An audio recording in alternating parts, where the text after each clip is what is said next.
Bible predicted thousands of years ago, not San Francisco, not Los Angeles, not Moscow, not Paris, but Jerusalem would be at the heart of end-time events. This city is often described as the epicenter of future apocalyptic events. The Bible is clear on the scattering and future regathering of Israel in the last days, because it is a sacred land loved and chosen by God. Jerusalem is also the center of every challenge that God sets to test his people. So what happens in this land always makes people wonder. Essays give it a lot of attention. Ultimately, the discoveries and mysteries that occurred in Jerusalem have scared all Christians. Join me to discover what terrible thing happened in this holy land. Jerusalem is at risk of attack. Since Israel was founded until now, Israel has never been peaceful. Most recently, we must mention the war between Israel and Hamas on January 18.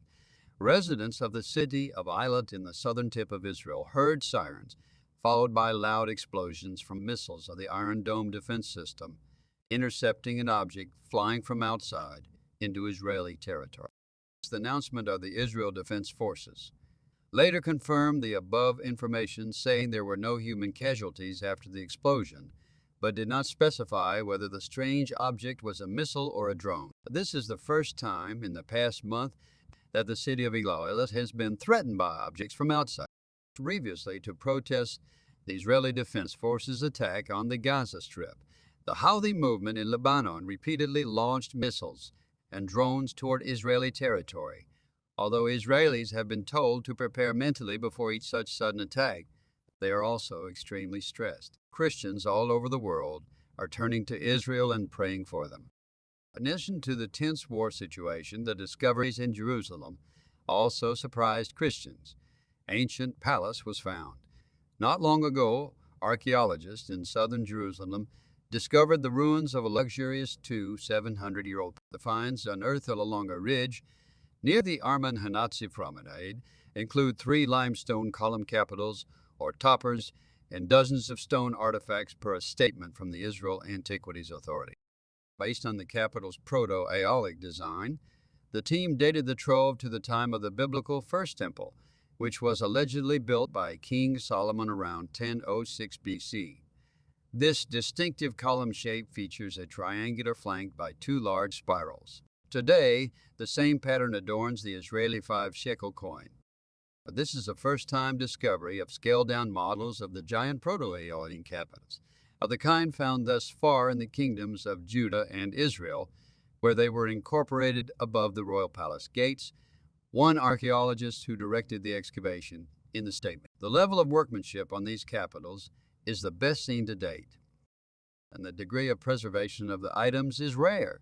Fragments of pottery found at the site helped the researchers narrow down the palace's heyday even further, placing its peak during the early 7th century BC. Pottery, pots, cooking pots, lamps, and cracked clay objects all date from that time period, the archaeologists said. The researchers suspect that the stone mansion was built between the reigns of Ezekiel, who led Judah between about 715 and 686 BC, and Josiah, who served as king between roughly 640 and 609 BC. Likely constructed following the end of Assyrian king Sennacherib's siege of Jerusalem in 701 BC, the estate offers evidence of the region's revival. The Israel Antiquities Authority speculates that the palace's owner may have been a king of Judah, or perhaps a wealthy member of one of Jerusalem's noble families. Regardless of their identity, this mysterious occupant would have enjoyed a commanding view of the first Jewish temple, as well as the area now known as the City of David, or Wadi Hilwat in Arabic. Archaeologists found 2 of the 3 capitals stacked neatly on top of one another, as if they'd been carefully buried or hidden. Invaders likely destroyed the remainder of the opulent dwelling during the Babylonian conquest of Jerusalem in 586 BC, says Yuval Baruch, head archaeologist for the Jerusalem district at the Israel Antiquities Authority. Aside from the buried capitals, any fragments that survived the destruction were probably repurposed in new buildings. The origins of Jerusalem, when King David captured Jerusalem from the Canaanites, is in approximately 1000 BC. It was a small city situated on a ridge, known today as Mount Zion. Why do you think founded his city in this place? So, what are the two basic conditions needed for a city to exist in ancient time? The answers turned out to be water and security. You can see the southern slope of the hill known as Mount Moriah down there under the roots of the palm tree that is beyond the red tile roof. There is a spring that produces 100 cubic meters of water per hour on average. This is the famous Gihon Spring, the only water source in ancient Jerusalem through which David led his army to take the city by surprise. According to the book of Kings the Thon, the Gihon Spring is where the prophet Nathan and the high priest Zadok crowned David's son Solomon in 962 BC. Solomon's great achievement was building the first temple, which stood on the nearby Mount Moriah for more than 400 years.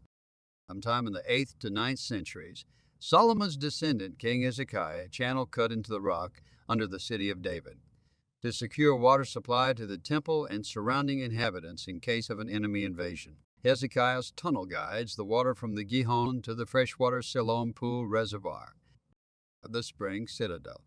The site of Solomon's coronation ceremony, the spring citadel, is an enormous 800-year-old Canaanite fortress revealed after 15 years of excavation, built around the Gihon spring to isolate and protect the city's water source. The fortress walls are 7 meters wide, and each stone measures 2 meters to 3 meters. The spring citadel was in use until the Babylonians destroyed the first temple in 586 BC. It appears to be the largest fortress built in the land of Israel. Until the time of Herod, if you look at the mountain opposite, you will see that nowadays there is a slope you can climb. But thousands of years ago, there were just a series of cliffs, one above the other.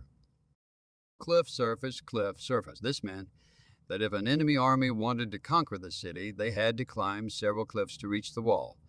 A half millennium ago, the Ottoman Empire's Sultan Suleiman the Magnificent restricted access even more by building the old city walls. A team of archaeologists discovered a 4-meter thick wall running from east to west on top of the mountain.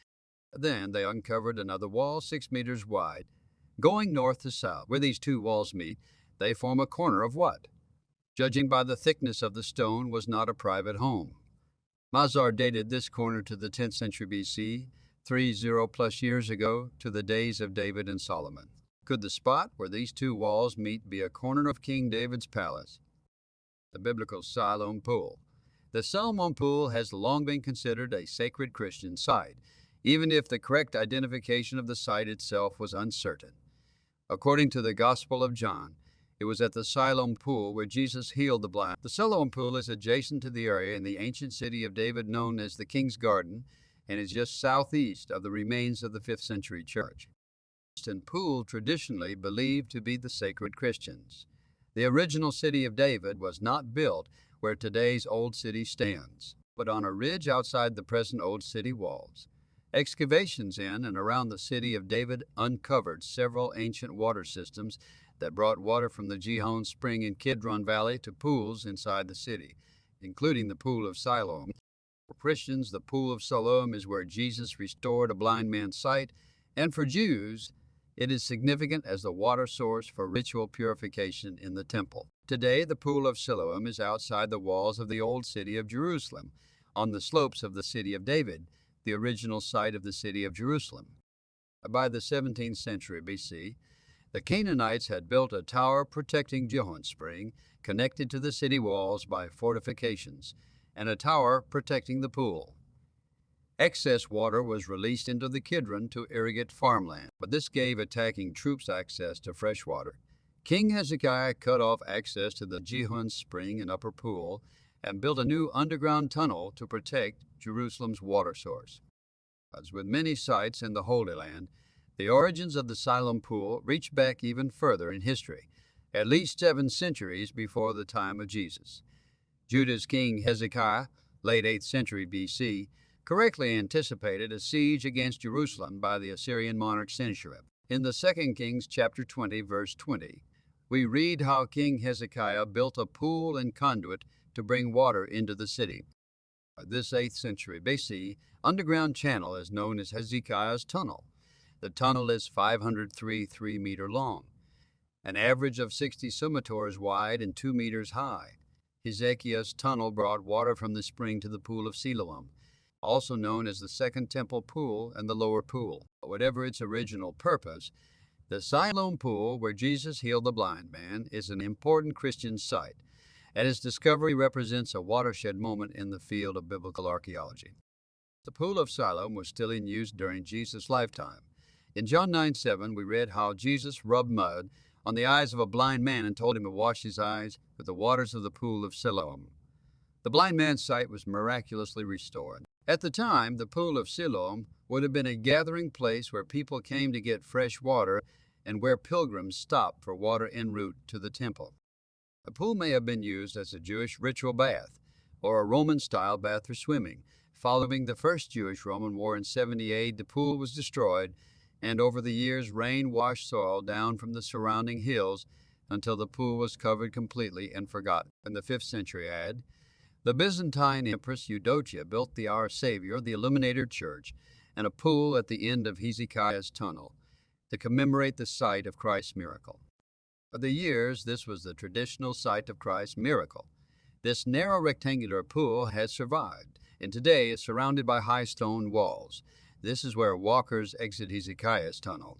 The ruins of the Byzantine church can be seen nearby. The Pool of Siloam is important in the account of the blind man who was healed by Jesus. The pool was not small, but it was in fact so large that a man could step down into it. The blind man may have washed his entire body or just his face and eyes. The blind man responded in obedience to Christ. As a result, he could see the light of the world sent to the world to heal and save. In John 9, he gave sight to a man who had never seen light. It reminds us that Jesus is the light of the world, and he forgives the sins of those who believe in him and trust him to forgive them. Are you searching for God so that you can also be a Christian and go to heaven? Hand Springs. To access the water source, an impressive underground tunnel was built, which led to the water source underground and therefore out of range of enemy weapons. Today, tourists can walk through this ancient tunnel. After descending the stairs, we are in the ancient fortress. From the source, some of the water was channeled into a pool. For storage at this pool, King Solomon was likely coronated. According to Jewish sources, it was a custom to anoint kings by a flowing water source. This symbolized that their reign should be as endless as the flowing water. Some of the water was channeled through a tunnel that watered the gardens below in the Kidron Valley. Many archaeologists claim that it was through this tunnel that Joab, King David's general, entered to conquer the city from the Jebusites. Under the Judean monarchy, this water system continued to be used until Hezekiah made a new tunnel, which dried out this tunnel. Today, this is the dry option for tourists who want to walk the Bible without getting wet. During the time of the very righteous King Hezekiah, the world's undisputed superpower was the ruthless Assyrian Empire. They were conquering the known world at that time and had never lost a battle. They were the largest army up until then, with 185 Ars troops. After the Assyrian king Sennacherib had destroyed the other walled cities of Judea, including his troops began to march toward Jerusalem. In preparation for the war, Hezekiah built a new city wall. He also wanted to ensure that his enemies would have no access to water. As mentioned, the Canaanite tunnel, which was still in use at that time, had holes in it which watered the gardens below and would have provided ample water to the seeking Assyrians. Therefore, Hezekiah sealed up the upper Gihon spring, which flowed through today's dry tunnel, and rediverted the water underground, leading it westwards, to a pool at the bottom of the city of David. He then dammed and built a wall around, so the water was entirely within Jerusalem's city walls and not accessible to the attacking Assyrians. This water system continued to be used for centuries, including the entire Second Temple period until 70 C, when both the temple and much of the system was destroyed by the Romans. The water led to the Shiloh pool, and according to Jewish sources, it was from this pool that the sin waters were gathered and mixed with the ashes of the red heifer. This water was then sprinkled by a priest onto someone who had become ritually impure due to having been in contact with a corpse. For example, the person had simply been to a cemetery or was in a room when somebody died. A person who had the water sprinkled upon them then became purified. This was extremely important because it is forbidden for Jews to enter the temple while in this form of impurity. Once this holy ritual was performed, A Jew could then ascend to the Temple Mount. This biblical prohibition is still in effect today, even without a temple, until the next red heifer is found according to its very strict specifications, which Jews believe will be in the days of Messiah. Ascending to the Temple Mount is forbidden for Jews, as everyone is presumed to have this impurity today. Every year on the Jewish festival of Sukkot, when the temple stood, the cherished commandment of the water libation was performed. Water was gathered from this pool, brought to the holy temple, and poured upon the altar. Saw the joy that accompanied this procedure was so intense and palpable that, according to Jewish sources, one who has never seen this rejoicing has never experienced real enjoyment. Archaeologists explain that subsequent generations of David's dynasty would have continued occupying this palace. Thus, it would be reasonable to expect to find evidence of the last king of Judah who could have used the building, namely King Zedekiah. In 2007, they found 2 charred pottery seals near that corner.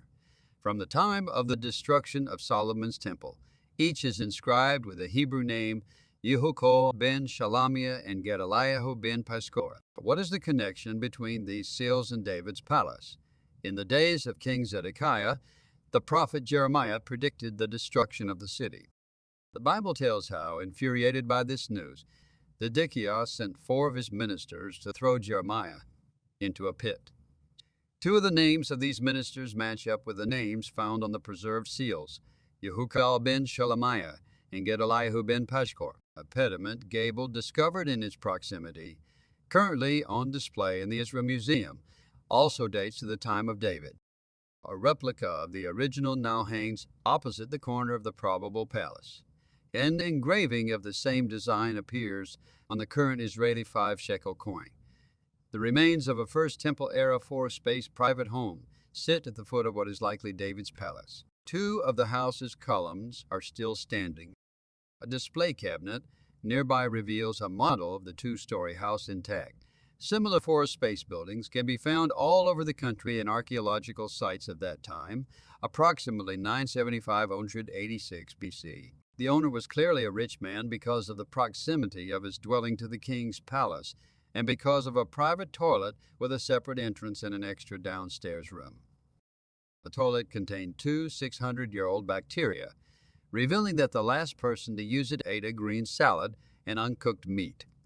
11 separate civilizations west of the entrance to the city of David. The Gittai parking lot excavation has become the largest active archaeological site in Jerusalem and the guardian of clues to 11 separate civilizations.